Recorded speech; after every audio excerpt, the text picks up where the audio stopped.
YouTube, what's going on? It's your favorite Misfit FM. Welcome back to my YouTube channel and welcome back to another chapter review. This month we are covering chapter 23 of Boruto, 2 Blue Vortex, going over all the fun stuff that happened in this latest chapter. So before hopping into it, make sure you like, subscribe, do everything you can to support your favorite Misfit here on YouTube. Link in the description to find me on other socials such as Instagram and TikTok. I do post pretty much daily content on Instagram, somewhat daily on TikTok depending on how I'm feeling. But any support you can give is much appreciated. All right, let's hop into it. First off, let's talk about Boruto's struggles versus Jorah. Again, I'm going to reiterate something I said in previous videos and even in posts I've made on Misfit Sasuke. Boruto was supposed to struggle here. There was no way he was going to actually have a world where he beat Jorah. Okay, let's just keep it real here. Beating Jorah is not as easy as it's going to be, especially when you're dealing with someone as a beast as he is. Now, seeing Boruto show some fight, that was kind of where I was kind of going with it. Boruto should at least show some fight, show that he can hang with them, but only for so long, because again, what I wanted to happen was pretty much what did happen. Because again, I want to highlight something that I saw that a lot of people were talking about. Look, Momoshiki is going to happen. When or where he appears again, we don't know, but he most likely will happen maybe next chapter, maybe the next few chapters, who knows. The hype will be well rewarded, but the way we've tried to like force it into realization, like Momoshiki will happen when it happens. And I bet money that when it does happen, there's going to be some people that are so upset with the way it happened, because dude, you can never please the internet, you can never please the anime community sometimes, specifically in the Boruto community. We have a lot of people who come and go. So like some people who've been here for a while, they understand it. Some people who don't. There's some people who are just in the middle. Like I get it, but I don't understand it. But at the end of the day, when Momoshiki comes, it will be well rewarded, the wait. But Kawaki came, and that was a cool moment in my opinion too. And I want to talk about that more, but I'll get to that section in a second. You see, with Boruto, with his struggles, it wasn't like he was just getting cooked.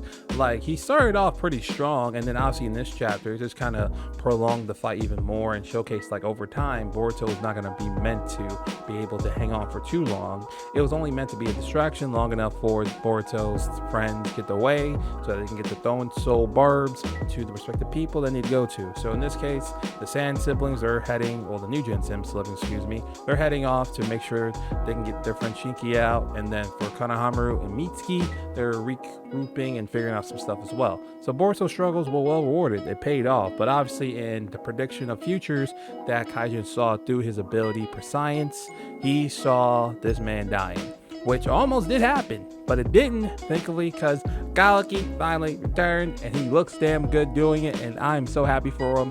But I'm not going to act like I wasn't like one of those people that was roasting him for a good portion of this year and a little part of last year as well. I'm man to admit it. Look, Kawaki was not looking good during the beginnings of 2 Blue Vortex. Let's be fair here. He did not look good. He was getting cooked most of the time. And if he did look good, it was like a decent at best attempt. Now, obviously, Kawaki, for refresher for those who don't understand what's going on or just joining us in this adventure, Kawaki essentially went to Amando, had a fun little conversation with him. Not really fun, it was very aggressive. He wanted Amando to release the full limiters that he has placed on him. Now, initially how Kawaki learned about this was during a conversation with Boruto a few chapters prior, where he kind of told him like, hey, this is why you're weak. Go get Amando because he's limiting your powers. Which again, Boruto knew this information because of Kashin Koji, who told him this information through, again, prescience. Prescience is a common theme through all these loops here because it played a role in what changed. Because in this future that Kashin saw, what we're kind of about to witness, Boruto was supposed to lose. He was going to die if Kawaki was not able to go there and save him. But thanks to Boruto giving him Kashin, in this case, Kawaki, this information, congrats. Kawaki levels up and be able to help him now fight against Jorah. Now, does that mean that Boruto and Kawaki, the iconic team up that we've been waiting for so long, is it going to happen? I think so. I think we're about to see this team up happen, because again, they kind of talked about it again on the Hokage monument that, hey, if we need to team up, we'll do it, but at the end of the day, I still want to kill you in Kawaki's eyes. But like, Boruto obviously does not want to kill him.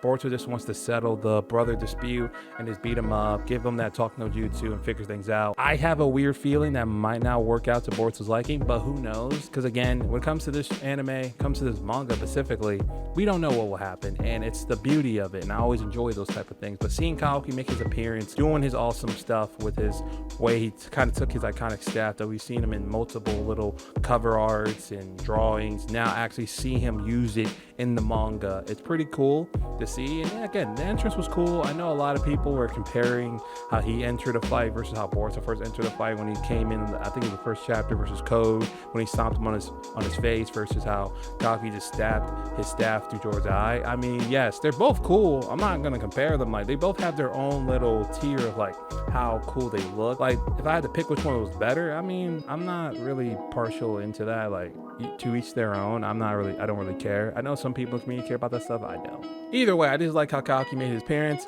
Excited to see what he does. If he also has any new abilities, maybe, who knows? I would love to see what he got up to his ante.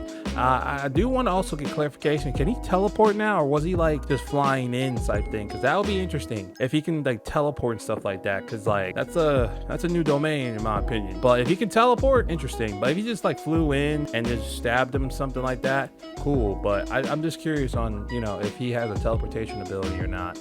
Or maybe I got to look at Narutopedia, because sometimes they'll have a clarification of that as well by then. But I want to know if he can teleport already. That would be an interesting ability that he added to his arsenal. But I am curious about other abilities that he has up his arsenal as well. You guys let me know how you feel about how Kawaki came back in the manga, how you feel about his new powers, what you expect to see from him, all that fun jazz. Let me know down in the comment section. Also, along with what you thought about Boruto in this chapter as well, his struggles, what other aspects of the chapter did you really enjoy as well. Would love to hear that as well. Moving on, I want to cover some other little tidbits, because there's still other stuff that happened in this manga chapter. Obviously, we still had that little conversation between Konohamaru and Mitsuki, kind of covering like, okay, we need to get away. Obviously, Mitsuki wants to go help Boruto, but obviously, if they got in the way of that, they're getting cooked. Like, they're just a liability at that point. They know the main job they need to do. Take those little thorns, go save the people that need to get untreeified, which in this case is Shinki, and I think they also have the one for Mogi. I think I'm saying her name right, Mogi. So hopefully they're doing that, which they pretty much were, because then they went to the rally point. They got to Delta. Delta was like, oh, thankfully you guys are here. So, you know, and it seems like for Konohamaru, he's starting to gain a little trust in Boruto, since that everything's starting to work in his own way. Or he's starting to realize like, oh, Boruto was working with Shikamaru on the low, but he's keeping it a secret. Interesting. So, you know, Konohamaru, look, he's not dumb. He can peep things, and I'm glad he's peeping what he's seeing. So shout out to him, and hopefully this is the start of a new partnership in him, or so just starting to realize the power of omnipotence on him too. So we'll see how that goes. On the other hand, let's kind of dive into as well about Kashin and Ada. Obviously, they were having a conversation watching Boruto getting cooked. They were very hesitant to keep watching, specifically Ada. And then that's just when Kashin started to get a new vision through his omniscience ability, and he started to see all these new scenarios of the future. And again, this has kind of showed me a few things to kind of start off. First off, he has no control of this ability from the looks of it. It seems like he has these visions. The last time he had a vision specifically was about almost a week ago. They say 6 days, so about almost a week ago. So that tells me that he maybe, if we follow that same trend, and if it does show that a week has passed since his last visions where he saw that stuff, and now he's seen a new set of visions, a new set of realities that could happen, may or may not happen. Because again, if Boruto can change it just from having one conversation with Kawaki, who knows what else he can do when you really think about it. But that's also, again, proves the point that Kashin made about if too many people know about the future, so many new pathways will open. Sometimes they not always work out, because again, in this situation, one of the ones that did unfortunately happen of the visions he did see was Yodo dying. Yodo dying allowed Satoru to awaken her Mangeto Sharingan, so it paid off, but was it really worth it? You could argue pros and cons to that, but then at the end of the day, if you get to Mangeto Sharingan awakening and you saw what Satoru did, I think it's worth it for the power upgrade for the individual, but if it has to cost us someone's life, that's where you kind of get conflicted. And I see why Boruto got conflicted about that. When it comes to messing with the timeline and the natural occurrences of future events, sometimes it works out for you, sometimes it doesn't. It always varies depending on what exactly you're changing, because there may be even a scenario where people were meant to die but didn't die.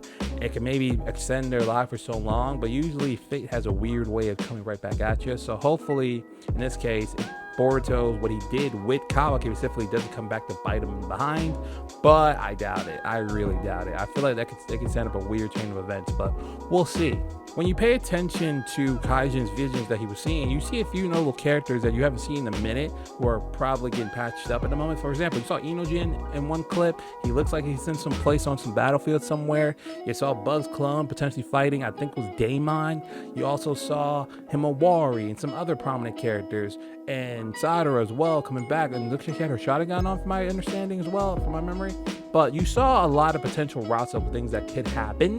Again, things can still change, because again, if Boruto can change one thing, imagine if Kashin told many other people a few other things. Like, it could do a lot more damage, or well, good or bad, depending on how you kind of see it. Either way, new scenarios are open, new possibilities are open, and this can go a lot of different ways. I know people are probably making many posts about what they're seeing from those little clips. I'm not going to read much into them, because who knows what could happen or what couldn't happen. It will always vary depending on, well, who knows what happened, you know? I know that sounded pretty stupid, but it was kind of like, when it comes to timeline stuff, it's very hard for me to kind of come up with a fair opinion on it, because everything's always subject to change whenever, you know, things of these nature pop up. But I enjoyed this element into the Naruto universe. I mean, like, I know some people are saying it's a little cliche because so many shows like the Marvels, the DC's, the universe have messed around with timelines so far in the mainstream, but like, hey, we ain't worried about that. That's a whole different discussion. I mean, they do some crazy stuff with the timeline because of like the higher entities and stuff. This is Boruto, this is Shinobis, aliens, and some other crazy stuff that we've experienced over the years. So, you know, there's some fun little jazzy stuff to talk about on this fine little Saturday for you guys. Hey YouTube, it's Future Steven recording this again, who's editing at the moment right now, literally in Adobe. But I wanted to re-record my outro because I didn't like how it was originally edited, so I wanted to re-record it and kind of come at it again. So thank you so much for watching today's YouTube video. I hope you enjoyed the long one, because it's been a while since we have a super long one than we typically have, so I hope you enjoyed it. Thank you so much for watching my YouTube video. And one more thing for you head out, peace, love, and positivity to all of you guys, man. I always try to spread that. You know, it doesn't cost a dime to be kind, and that's something I pride myself on. Obviously there's moments where you got to be a little mean to some certain people because they're just doing you wrong, maybe, or these are just horrible people in general. But I always try to spread that type of mentality, because there's a lot of stuff. Obviously, you go on social media, wherever you live, probably some type of crazy conflict going on, or crisis, war, famine, genocide, you name it. There's a lot of just messed up things, especially, you know, in this timeline we are living. It's not that hard to find it. So obviously, you know, it doesn't cost a dime to be kind. I hope you find ways to be optimistic, be hopeful, because there are things to be positive about. There are many good things happening in the world for as much bad things are happening. So hopefully this resonates with you. I hope you find a way to have a nice balance, understand, stay informed, but also being okay with your mental and all that fun jazz. So guys, once again, thank you guys so much for watching my YouTube video. I appreciate y'all so much. We'll be back here next weekend with another one, and I'll see you guys soon. Peace and love, everybody. Take care.